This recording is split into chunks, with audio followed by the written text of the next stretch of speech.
जय हिंद दोस्तों, स्वागत है आपका हमारे चैनल हमारा मध्य प्रदेश में। तो दोस्तों आज हम पढ़ने जा रहे हैं बुंदेलखंड या जोजाक भुक्ति के चंदेल वंश के बारे में। तो आज दोस्तों बात करें चंदेल वंश की। तो दोस्तों सबसे पहले हम बात करें कि चंदेल वंश की उत्पत्ति किस ऋषि से मानी जाती है। तो दोस्तों चंदेल वंश की उत्पत्ति चंद्रोदय नामक ऋषि से मानी जाती है।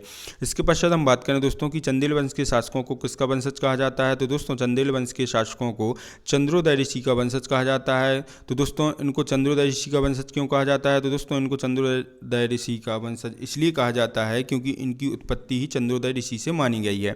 इसके पश्चात हम बात करें दोस्तों कि चंदेल वंश के शासक कौन से क्षत्रिय थे। तो दोस्तों चंदेल वंश के शासक चंद्रवंशीय क्षत्रिय थे। क्यों? क्योंकि दोस्तों इनकी उत्पत्ति चंद्रोदय ऋषि से हुई है और दोस्तों एक कर्म से क्या थे। तो दोस्तों एक कर्म से क्षत्रिय थे, इसलिए दोस्तों इनको चंद्रवंशीय क्षत्रिय कहा जाता है। तो आज दोस्तों देख लेते हैं कि चंदेल वंश की उत्पत्ति किस ऋषि से मानी जाती है। तो दोस्तों चंदेल वंश की उत्पत्ति चंद्रोदय ऋषि से मानी जाती है। इसके पश्चात हम बात करें दोस्तों कि चंदेल वंश के शासकों को किसका वंशज कहा जाता है।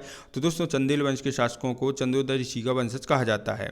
इसके पश्चात हम बात करें दोस्तों कि चंदेल वंश के शासक कौन से क्षत्रिय थे। तो दोस्तों चंदेल वंश के शासक चंद्रवंशीय क्षत्रिय थे। ठीक, अब इसके पश्चात हम बात करें दोस्तों चंदेल वंश के उदय क्षेत्र की कि चंदेल वंश का उदय क्षेत्र कौन सा है। तो दोस्तों चंदेल वंश का उदय जो है जोजाक भुक्ति नामक क्षेत्र में हुआ था, जिसे हम वर्तमान में बुंदेलखंड के नाम से जानते हैं। ठीक, इसके पश्चात हम बात करें दोस्तों चंदेल वंश के मूल निवास स्थान की। तो दोस्तों चंदेल वंश का मूल निवास स्थान कौन सा है। तो दोस्तों चंदेल वंश का मूल निवास स्थान है मणियागढ़, जो कि अभी वर्तमान में छतरपुर जिले में स्थित है। तो आइए दोस्तों देख लेते हैं कि चंदेल वंश का उदय क्षेत्र कौन सा है। तो दोस्तों इस वंश का उदय जोजाक भुक्ति या बुंदेलखंड क्षेत्र में हुआ। इसके पश्चात हम बात करें दोस्तों कि चंदेल वंश का मूल निवास स्थान कौन सा है। तो दोस्तों चंदेल वंश का मूल निवास स्थान है मणियागढ़, जो कि छतरपुर जिले के अंतर्गत आता है। इसके पश्चात हम बात करें धर्म की। तो दोस्तों चंदेल वंशीय शासक किस धर्म से संबंधित थे। तो दोस्तों चंदेल वंशीय शासक शैव धर्म से संबंधित थे। ठीक है, चलिए इसके बाद दोस्तों हम थोड़ा सा मैप के माध्यम से पढ़ने की कोशिश करेंगे। तो दोस्तों इस मैप के माध्यम से हमें सबसे पहले याद रखना है कि बुंदेलखंड के चंदेल वंश के समकालीन इसके आसपास कौन कौन से वंश थे। तो दोस्तों सबसे पहले हम देखें, यहाँ पर है एक चेदी राज्य, और चेदी राज्य में कौन सा वंश है। तो दोस्तों चेदी राज्य में है कलचुरी वंश। तो दोस्तों कलचुरी वंश किसका समकालीन था। तो दोस्तों कलचुरी वंश जो है चंदेल वंश का समकालीन था। ऐसे ही दोस्तों मालवा में एक वंश है परमार वंश। तो दोस्तों परमार वंश भी किसका समकालीन था। तो दोस्तों परमार वंश भी चंदेल वंश का समकालीन था।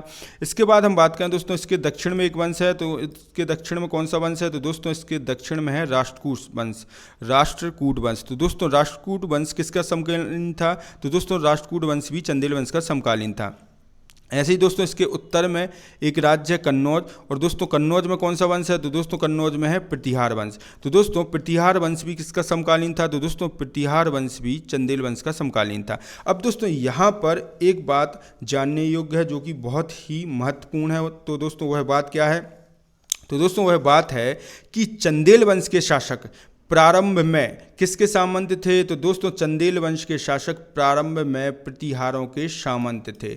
अब दोस्तों यहाँ पर सामंत का अर्थ क्या होता है। तो दोस्तों सामंत का अर्थ होता है अधीनस्थ शासक। तो दोस्तों इसको हम यूं भी कह सकते हैं कि चंदेल वंश के शासक प्रारंभ में प्रतिहारों के अधीनस्थ शासक थे। तो दोस्तों ये हमें याद रखना है, इससे क्वेश्चन भी आता है। और दोस्तों इस मैप को भी हमें बड़े अच्छे से याद रखना है। क्यों? क्योंकि दोस्तों इस मैप के माध्यम से जो है हम इस वंश को हम बड़े ही आसानी से पढ़ेंगे और याद रखेंगे। तो आइए दोस्तों आगे देख लेते हैं। तो यहाँ पर हमने लिख भी दिया है दोस्तों कि चंदेल वंश के शासक प्रारंभ में प्रतिहारों के सामंत थे, या दोस्तों हम इसको यूँ कह सकते हैं कि चंदेल वंश के शासक प्रारंभ में प्रतिहारों के अधीनस्थ शासक थे। अब दोस्तों इससे क्वेश्चन भी आता है, और क्वेश्चन कई बार आ चुका है अनेक एग्जामों में, कि चंदेल वंश के शासक प्रारंभ में किसके सामंत थे। तो किसके सामंत थे दोस्तों, प्रतिहारों के सामंत थे। ठीक है, चलिए आगे बढ़ते हैं। तो दोस्तों आगे सबसे पहले हम पढ़ते हैं इस वंश के प्रथम शासक के बारे में। तो दोस्तों इस वंश का प्रथम शासक कौन था। तो कौन था दोस्तों, नन्नुक, जिसने 831 ईस्वी में इस वंश की नींव रखी और 848 ईस्वी तक शासन किया। तो आइए दोस्तों बात करें नन्नुक की। तो दोस्तों नन्नुक जो है इस वंश का पहला शासक था और दोस्तों नन्नुक ने 831 ईस्वी के लगभग प्रतिहार शासकों के सामंत के रूप में चंदेल वंश की नींव रखी। तो आइए दोस्तों देख लेते हैं कि चंदेल वंश का संस्थापक कौन है। तो दोस्तों चंदेल वंश का संस्थापक है नन्नुक और यहाँ पर हमने लिख भी दिया है दोस्तों कि चंदेल राजवंश का पहला शासक नन्नुक था जिसने 831 ईस्वी के लगभग प्रतिहार शासकों के सामंत के रूप में चंदेल राजवंश की नींव रखी। ठीक है, चलिए इसके बाद हम बात करें राजधानी की। तो दोस्तों नन्नुक ने किसे अपनी राजधानी बनाया। तो दोस्तों नन्नुक ने जो है खजुराहो को अपनी राजधानी बनाया। यहाँ पर हमने लिख भी दिया है दोस्तों कि नन्नुक ने अपनी राजधानी खजुराहो को बनाया था। ठीक है, इसके बाद हम बात करें उपाधि की। तो दोस्तों नन्नुक ने कौन कौन सी उपाधि धारण की थी। तो दोस्तों नन्नुक ने जो है नृप और महीपति की उपाधि धारण की थी। चलिए इसके बाद हम बात करें दोस्तों चंदेल वंश के दूसरे शासक की, बागपति की। तो दोस्तों बागपति कब शासक बना। तो दोस्तों बागपति 848 ईस्वी में शासक बना और जो है दोस्तों इसने 865 ईस्वी तक शासन किया है। तो यहाँ पर हमने लिख भी दिया है दोस्तों कि नन्नुक का उत्तराधिकारी बागपति था जो 848 ईस्वी में चंदेल वंश का अगला शासक बना। ठीक है, चलिए इसके पश्चात हम बात करें दोस्तों कि चंदेल वंशीय शासक बागपति की तुलना किससे की गई है। तो दोस्तों चंदेल वंशीय शासक बागपति की तुलना पौराणिक राजा पृथु से की गई है। अब दोस्तों ये तो हमने पढ़ लिया कि चंदेल वंशीय शासक बागपति की तुलना पौराणिक राजा पृथु से की गई है। अब दोस्तों यहाँ पर थोड़ा सा हम राजा पृथु के बारे में जान लेते हैं। तो दोस्तों ऐसा माना जाता है कि संभवतः उस समय तत्कालीन संपूर्ण पृथ्वी का अधिकतम हिस्सा किसने जीत लिया था। तो किसने जीत लिया था दोस्तों, राजा पृथु ने जीत लिया था। तो दोस्तों जब इन्होंने संपूर्ण पृथ्वी का उस समय अधिकतम हिस्सा जीत लिया था तो ऐसा माना जाता है कि इन्हीं राजा पृथु के नाम पर पृथ्वी का नाम पृथ्वी पड़ा। ठीक है, तो दोस्तों ये हमें याद रखना है कि पृथ्वी का नाम पृथ्वी किसके नाम पर पड़ा है। तो किसके नाम पर पड़ा है, राजा पृथु के नाम पर पड़ा है। तो एक तो ये बात जान ली और दोस्तों एक बात और जानने योग्य है जो कि बहुत महत्वपूर्ण है। वह बात क्या है। तो दोस्तों वह बात है कि हमारे मध्य प्रदेश के सागर जिले में एक अभिलेख स्थित है। तो वह अभिलेख कौन सा है। तो दोस्तों वह अभिलेख है एरण अभिलेख। और दोस्तों इस एरण अभिलेख में समुद्रगुप्त की तुलना किससे की गई है। तो दोस्तों समुद्रगुप्त की तुलना इन्हीं पौराणिक राजा पृथु से की गई है। तो आइए दोस्तों देख लेते हैं, यहाँ पर हमने नोट करके लिख भी दिया है कि पृथ्वी का नाम इन्हीं पृथु राजा के नाम पर पड़ा है। और दोस्तों एरण अभिलेख में समुद्रगुप्त की तुलना किनसे की गई है। तो दोस्तों एरण अभिलेख में समुद्रगुप्त की तुलना इन्हीं पौराणिक राजा पृथु से की गई है। ठीक है, चलिए इसके बाद हम बात करें चंदेल वंशीय शासक बागपति का क्रीड़ा स्थल किस पर्वत को माना जाता है। तो दोस्तों चंदेल वंशीय शासक बागपति का क्रीड़ा स्थल विंध्यगिरि पर्वत को माना जाता है। ठीक है, तो दोस्तों याद रखना है, इससे क्वेश्चन आ सकता है कि किस चंदेल वंशीय शासक का क्रीड़ा स्थल विंध्यगिरि पर्वत था। या फिर दोस्तों हम क्वेश्चन आ सकता है कि चंदेल वंश के शासक बागपति का क्रीड़ा स्थल कौन सा पर्वत था। तो कौन सा पर्वत था दोस्तों, विंध्यगिरि पर्वत था। ठीक है, इसके पश्चात हम बात करें दोस्तों कि चंदेल वंशीय शासक बागपति के कितने पुत्र थे। तो दोस्तों चंदेल वंशीय शासक बागपति के 2 पुत्र थे। तो दोस्तों वे 2 पुत्र कौन कौन से थे। तो दोस्तों वे 2 पुत्र थे, एक तो था जय शक्ति और दूसरा था विजय शक्ति। तो दोस्तों ये हो गया बागपति के बारे में। अब हम बात करें दोस्तों जय शक्ति की। तो दोस्तों जय शक्ति जो है 865 ईस्वी में शासक बना और इसने दोस्तों 882 ईस्वी तक शासन किया है। तो आइए दोस्तों देख लेते हैं कि बागपति के पश्चात उसका पुत्र जय शक्ति जो है प्रतिहारों के अधीन चंदेल वंश का अगला शासक बना। ठीक है, अब दोस्तों जय शक्ति से संबंधित एक बहुत ही महत्वपूर्ण बात है जो जानने योग्य है। तो वो बात कौन सी है। तो दोस्तों वह बात है कि चंदेल शासक जय शक्ति के नाम पर ही बुंदेलखंड का नाम जोजाग भुक्ति पड़ा था। जोजाग भुक्ति या जयजाग भुक्ति।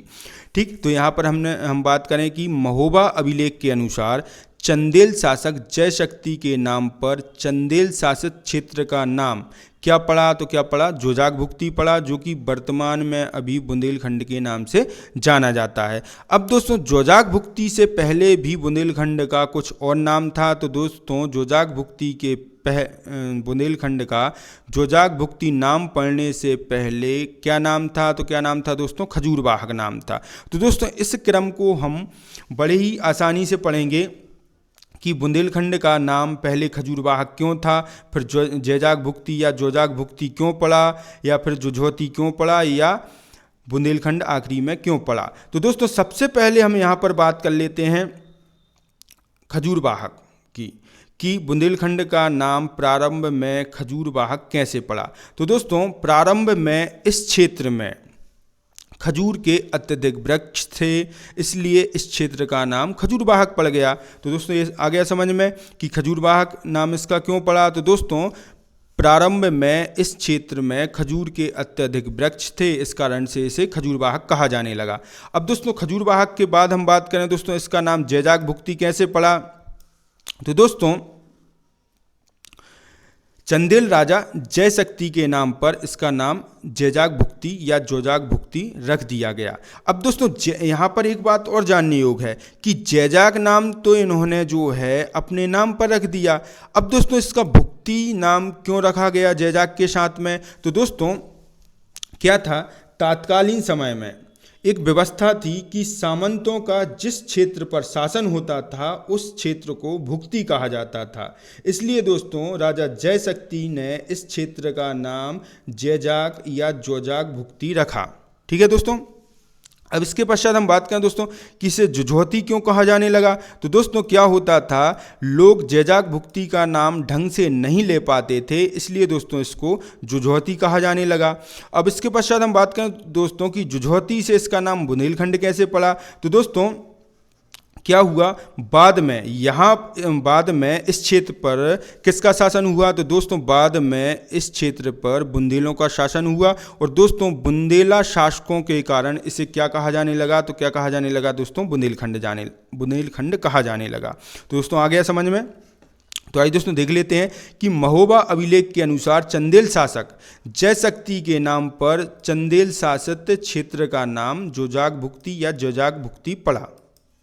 ठीक, चलिए इसके पश्चात हम बात करें दोस्तों, यहाँ पर हमने लिखा है कि बुंदेलखंड का प्रारंभ में नाम खजूरवाहक था, फिर उसके बाद जैजाग भुक्ती हुआ, फिर जुझोती हुआ, फिर अंत में बुंदेलखंड हुआ। तो आज दोस्तों यहाँ पर हमने लिख दिया है, समझ लेते हैं कि इसका नाम खजूरवाहक क्यों पड़ा था। तो दोस्तों बुंदेलखंड का सबसे प्राचीन नाम खजूर के अत्यधिक वृक्ष होने के कारण खजूरवाहक पड़ा। अब इसके पश्चात हम बात करें दोस्तों कि इसका नाम जैजाग भुक्ती कैसे पड़ा। तो दोस्तों राजा जयशक्ति के नाम पर इसका नाम जैजाग भुक्ती पड़ा। अब दोस्तों यहाँ पर एक बात जानने योग्य है कि जयशक्ति ने अपने नाम पर इसका नाम जैजाग रखा था और इसके साथ भुक्ती जोड़ दिया था। तो दोस्तों इसके साथ भुक्ती क्यों जोड़ा था। तो दोस्तों इसके साथ भुक्ती इसलिए जोड़ा था कि इस समय सामंतों का जिस क्षेत्र या राज्य पर शासन होता था उस क्षेत्र को भुक्ती कहा जाता था, इसलिए दोस्तों राजा जयशक्ति ने इस क्षेत्र का नाम जैजाग भुक्ती रखा था। ठीक है, आ गया समझ में। इसके बाद हम बात करें दोस्तों इसे जुझोती क्यों कहा जाने लगा। तो दोस्तों जैजाग भुक्ती का नाम ढंग से नाम बोल पाने के कारण इसे जुझोती कहा जाने लगा। ठीक है, चलिए इसके बाद हम बात करें दोस्तों इसका नाम अंत में बुंदेलखंड कैसे पड़ गया। तो दोस्तों जब बुंदेलों ने इस क्षेत्र पर शासन किया तो बुंदेला शासकों के कारण इस क्षेत्र को बुंदेलखंड कहा जाने लगा। आ गया समझ में दोस्तों कैसे इसका नाम खजूरवाहक पड़ा, कैसे जैजाग भुक्ती पड़ा, कैसे जुझोती पड़ा और कैसे बुंदेलखंड पड़ा। ठीक है, चलिए इसके बाद हम दोस्तों राजा जयशक्ति के बारे में एक फैक्ट और देख लेते हैं कि राजा जयशक्ति को जैजाग और जेजा भी कहा गया है। ठीक, तो दोस्तों ये हो गया चंदेल वंशीय शासक जयशक्ति के बारे में। अब बात करें दोस्तों हम चंदेल वंशीय शासक विजय शक्ति के बारे में। तो दोस्तों विजय शक्ति जो है 882 ईस्वी में शासक बना और दोस्तों इसने जो है 899 ईस्वी तक शासन किया। तो आइए दोस्तों बात करें विजय शक्ति के बारे में। तो दोस्तों जयशक्ति के पश्चात उसका अनुज विजय शक्ति जो है चंदेल वंश का अगला शासक बना। अब इसके पश्चात हम बात करें दोस्तों कि विजय शक्ति को और क्या क्या कहा गया है। तो दोस्तों विजय शक्ति को विजय, विज्जा और विजा भी कहा गया है। ठीक है, इसके पश्चात हम बात करें दोस्तों विजय शक्ति का पुत्र कौन था। तो दोस्तों विजय शक्ति का पुत्र था राहल, जो कि उसका उत्तराधिकारी था और राहल ही दोस्तों चंदेल वंश का अगला शासक बनेगा। ठीक है, तो दोस्तों विजय शक्ति का पुत्र और उसका उत्तराधिकारी राहल था, जिसके बारे में जो है हम नेक्स्ट वीडियो में पढ़ेंगे। तो दोस्तों ये हो गया हमारा विजय शक्ति के बारे में। तो दोस्तों यदि आपको हमारे पढ़ाने का तरीका अच्छा लगता है तो हमारे चैनल को सब्सक्राइब करें, वीडियो को लाइक करें और कमेंट करना ना भूलें।